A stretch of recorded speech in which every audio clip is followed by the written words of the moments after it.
Okay, so you are working with me through the Mind Body Method. Hmm. We met 3 weeks ago for the first time. Um, we we are doing the practice. So I said, okay, 3 weeks ago I said, all right, you're gonna do this for 2 weeks. We're gonna meet again, and we're gonna see how you do. And you at that point, so what was that, a week ago? You basically said that was the most amazing thing I've ever done. There, what did you say last time that I'm going to have you speak? What did you say the last time we met? What was your feelings about the 2 weeks? Well, I think it was the same as how I feel today, but maybe today just is just that much more magnified because I had an extra week to do it. Okay. I have been dieting all of my adult life, which now is probably 24 years. And in the last week, I lost almost a pound, but ate really whatever I wanted. And what I have learned through this process is there may be foods that are better nutritionally for me, but there's no such thing as bad foods. My body isn't going to react the way I thought it would by eating sugar, by eating carbs, by having a piece of chocolate cake. What I told you when we first started talking today is that I feel like I am awake for the first time. I'm slowing down and I'm paying attention to what I'm doing. And I'm not eating just to eat. I'm not eating because it's 12 o'clock in the afternoon. I'm eating because I'm actually hungry. Um, and as I slow down and pay attention to what my body's telling me about what I eat, I am surprised at how little food I need, but I don't feel like I'm sacrificing anything because I get to eat whatever I want. So you're right. And the one thing I remember from last week is because the main emphasis that I had with you in particular with this practice was not judging the food, giving yourself permission to eat what your mouth and your mind is telling you it's what would be satisfactory. So to not judge that food, to allow yourself permission to eat it, and to allow yourself permission to feel pleasure from the food, and to observe that pleasure and to really be one with the pleasure of that food while it's in your mouth, not to rush through it, right? Out of guilt and shame, Right? and to see then from there how you perceive the food and how your impulses are with those foods that the day prior you would have binged on out of shame and guilt and feeling impulsive about the narcotic response, right? I haven't binged once in 3 weeks. Okay, tell me from your own words how that affected the last 3 weeks for you. Because that to me is the most important part of this process in understanding your body, is that you remove the guilt, the shame, the judgment, the feelings of failure, feelings of inadequacy, the need to control, all of that. How has that affected you during the practice?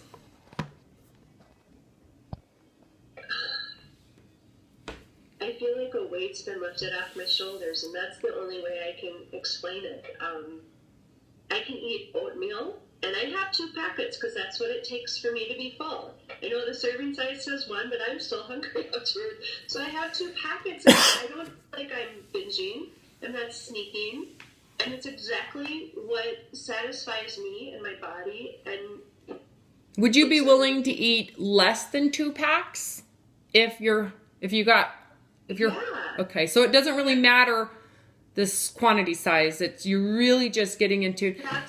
That's exactly the point. When I go to Bruegger's Bagel, I only need half. I don't need the whole bagel. I mean, it's that has been the most surprising piece to me, and the piece that I need to continue to remember is that it's not about serving size or what's been put in front of me, but it's about what is my body telling me that I need. Yeah. And then when I'm done eating, I can be done eating. I don't ever feel, I haven't in the last few weeks felt deprived Okay. or it's a relief. And I actually feel a little angry that for the last 20 years I've been dieting and really not gotten anywhere, right? So I'm a little angry about that. Yeah, and you know what? You're allowed to go through an anger stage. of it. But really, when you're done being angry about how messed up that whole industry is, that includes the nutrition industry, the people that are telling you all of this fear-based mongering about food. Even though there's merit to that knowledge, the emotional, like trying to manipulate you through fear, that's trying to get you to be emotional about it. And that ultimately is why there's problems. It's not the chemistry of the food. It's the emotionalizing of the food, which creates the desire to overconsume it. I'm digressing. So I guess what I really want to know is last week, we met last week and you were like, all right, let's get started with this protocol. And I just, for some reason, and I don't do this with everybody, but I remember thinking, I just have this feeling you need to one more week. For whatever reason, I just felt like you needed another week's practice. Would you say that my instinct was necessary or not? Or did you feel this extra week was important for you? It definitely solidified what I thought was true 2 weeks ago. But now I really believe that if I listen to what's going on, I don't have to vilify the food that I eat. And No. That's astonishing to me. Okay, so would you say at this point you don't need the protocol? It's not necessary. If you continue to do what you're doing, your body would probably over time naturally heal itself. I don't know. Well, I want you to think about it. Like if you actually continue to eat the way you're eating, do you have a sense of confidence that over a period of time, who knows how long it would take, but your body has the capacity to heal itself?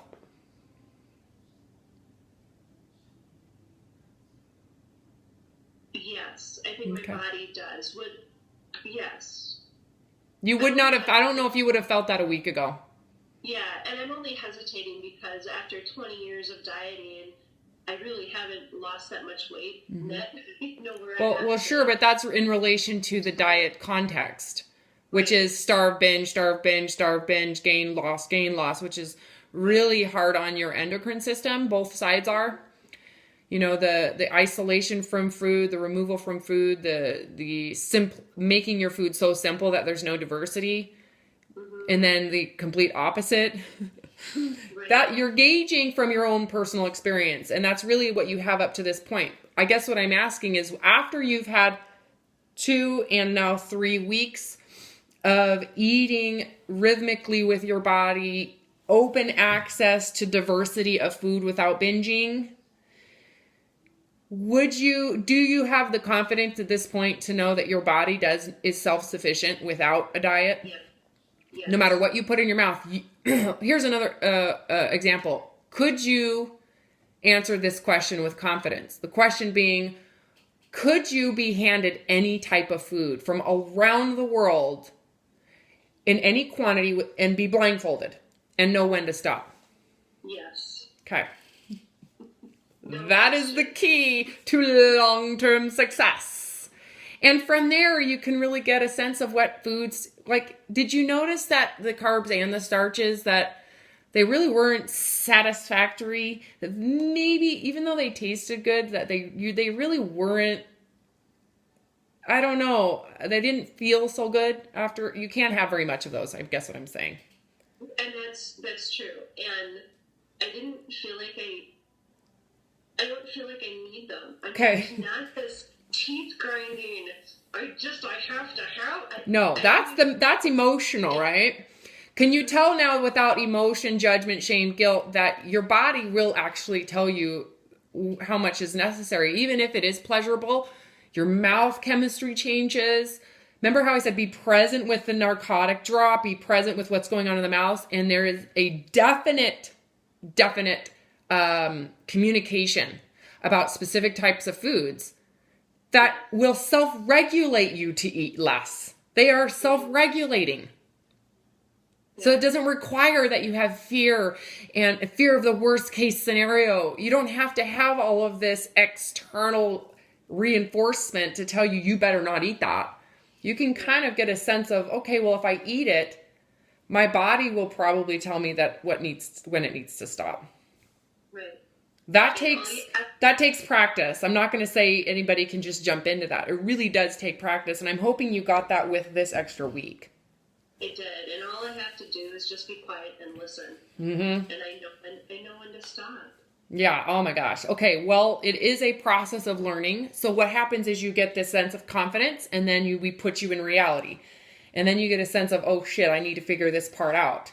Then you go back. You get a sense of confidence. You expose yourself. You get a sense of where your weakness is. You go back, figure out the weakness, improve upon that. I mean, it is a learning curve. So I know you feel so good right now, but all I'm going to say is expect to have failures. Expect to have like, oh crap, I wasn't prepared for this environment. I wasn't prepared for, the stressors. Remember last time we talked about your job and that perception around your role for these people.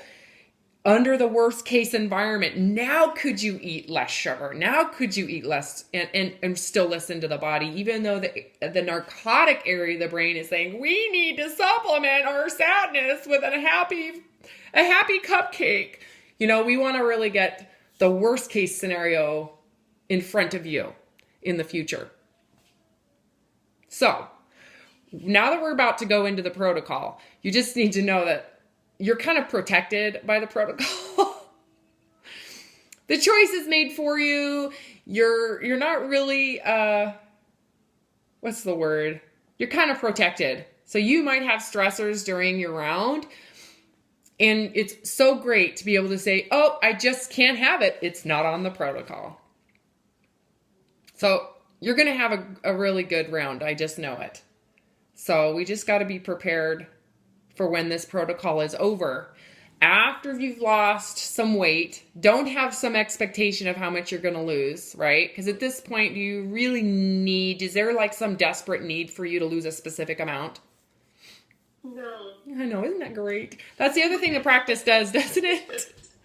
It's like there's no desperation backing this. You don't have to lose a certain amount. You're just willing to observe whatever the body provides you. Well, whatever that is, when that's over, we want you to continue to have this type of confidence that you're not going to sabotage your health again. That you're not going to, your body isn't going to sabotage you if you continue to listen to it. Did you understand what I just said? Yeah, and that's so simple. And how is it possible that I've gotten this far in my adult life and didn't figure that out? Well, you've been guided by people who have they make money off the diet mentality. They have the diet mentality. They don't have anything other than that. It's not like they're maliciously trying to hurt you, although I think the people that own those big diet companies really want your money. They don't give a shit about your problems. That's not what they're selling, right? So anyways, okay. Well, thanks for sharing. Do you have any questions before we get into the protocol? Did you bring your kid in? Are you doing tablets are you doing tablets? Or Tablets. Okay, all right.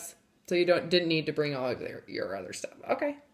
Well, how do you feel about starting? A little nervous. What makes you nervous?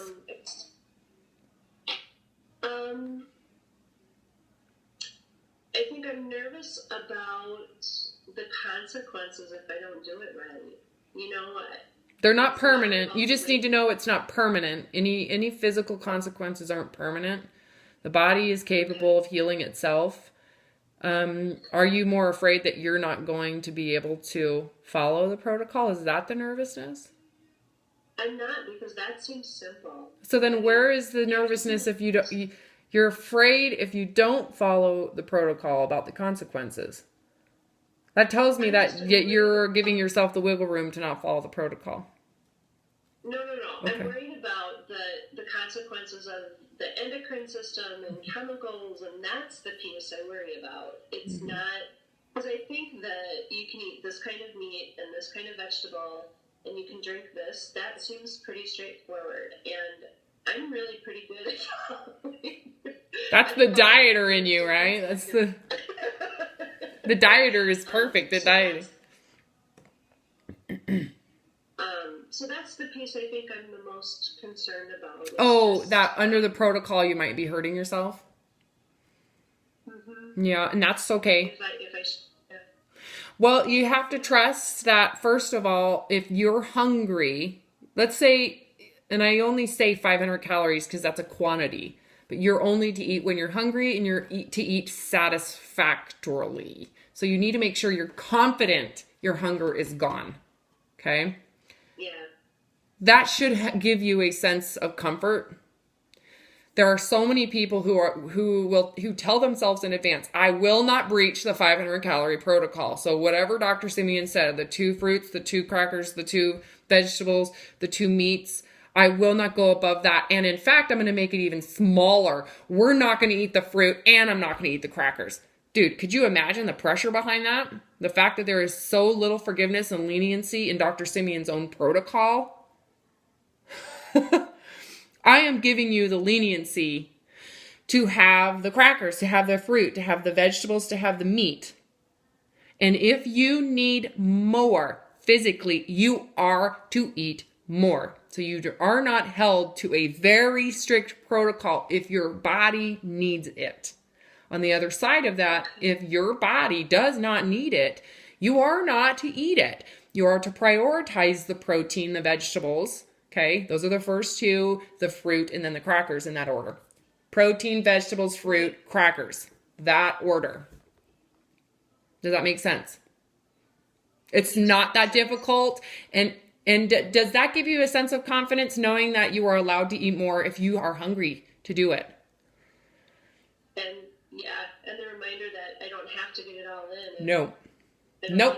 There is, so basically what you're going to do is exactly what you've been doing for 3 weeks. The only difference is you have food is compartmentalized into 4 parts. You just can't have any of those added fats. You want to minimize, you just are limited in your choices. That's it. And it's really not, it's really quite an abundance of variety. It really is. It's just not a variety of seasoning. It's not a variety of the fat. The fat component is probably going to bug you the most. That's it. Mm-hmm. And the other thing, excuse me, we want to make sure is that, you know, during your practice, I've given you permission to have all of that pleasure with food. You are going to feel as if you are lacking pleasure with food. I'm not going to sit here and tell you that it's enough to feel pleasurable. It really isn't. It's going to be as boring as all hell, but you need to be prepared and be okay with that. Mm-hmm. You can't expect to feel adequately pleased with the food on the protocol. And are you ready for that? It's for a short period of time.